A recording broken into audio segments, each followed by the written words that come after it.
Hello, നമുക്ക് prawn fry എങ്ങനെ ഉണ്ടാക്കാമെന്ന് നോക്കാം. കുറച്ച് മുളക് പൊടി, മഞ്ഞൾപ്പൊടി, ഉപ്പ് എന്നിവ ചേർത്ത് മാരിനേറ്റ് ചെയ്ത് വെച്ച പ്രോണാണിത്.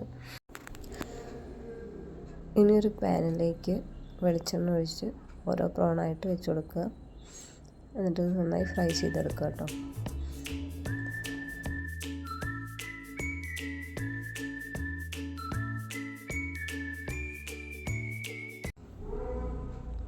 ഇത് ഫ്രൈ ആയി വന്നിട്ടുണ്ട്. ഇനി നമുക്കത് തിരിച്ചിട്ട് കൊടുത്ത് ഫ്രൈ ചെയ്തെടുക്കാം.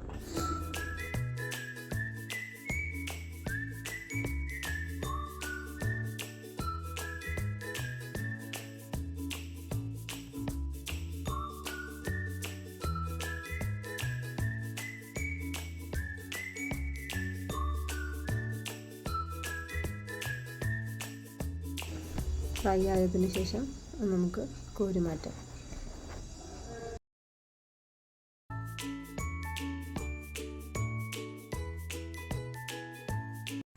ഇനി അതേ പാനിലേക്ക് തന്നെ ചെറുള്ളി അരിഞ്ഞത് ചേർത്ത് കൊടുക്കാം.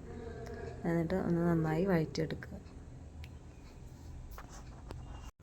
ചെറിയ ഉള്ളി ഒന്ന് നന്നായി വഴണ്ടി വന്നതിന് ശേഷം അതിലേക്ക് ജിഞ്ചർ ഗാർലിക് പേസ്റ്റോ അല്ലെങ്കിൽ ചതച്ചിട്ട് ചേർത്ത് കൊടുക്കുക. ഒന്ന് പച്ചമണം മാറുന്ന വരെ ഇളക്കി കൊടുക്കുക. അതിന് ശേഷം ഒരു പച്ചമുളക് നടുകീറിയത് ഇട്ട് കൊടുക്കുക. അതിന് ശേഷം നമുക്ക് വലിയ ഉള്ളി ചെറുതായി അരിഞ്ഞത് ചേർത്ത് കൊടുക്കാം. എന്നിട്ട് അതും കൂടി നന്നായിട്ട് വഴറ്റിയെടുക്കുക.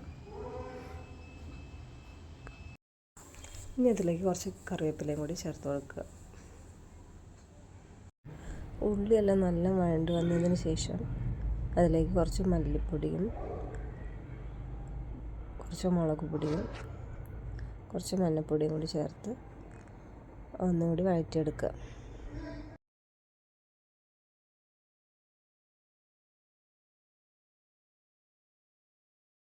ഇനി അതിലേക്ക് ഒരു തക്കാളി അരിഞ്ഞതും കുറച്ച് ഉപ്പും കൂടി ചേർത്തിട്ട് ഒന്നുകൂടി നന്നായി വഴറ്റിയെടുക്കുക.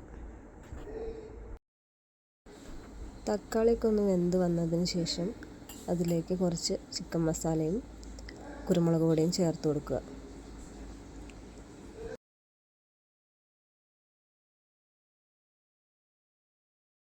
ഇനി അതിലേക്ക് ഒരു ഗ്ലാസ് വെള്ളം കൂടി ചേർത്ത് കൊടുക്കുക. വെള്ളം നന്നായി തിളച്ച് വന്നതിന് ശേഷം ഫ്രൈ ചെയ്ത് വെച്ച പ്രോൺ നമുക്ക് ചേർത്ത് കൊടുക്കാം. ഇനി ഇത് അടച്ചു വെച്ച് വേവിക്കാം.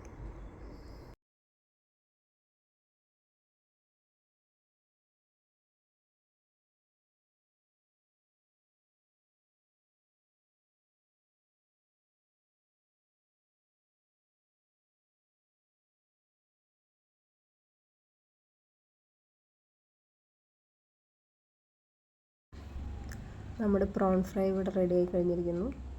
ഇനി ഫൈനലായിട്ട് കുറച്ച് കറിവേപ്പിലയും കൂടി ചേർത്ത് കൊടുക്കാം. ടേസ്റ്റി ആയിട്ടുള്ളൊരു ഡിഷാണ് കേട്ടോ. എല്ലാവരും ട്രൈ ചെയ്യണം. Thank you.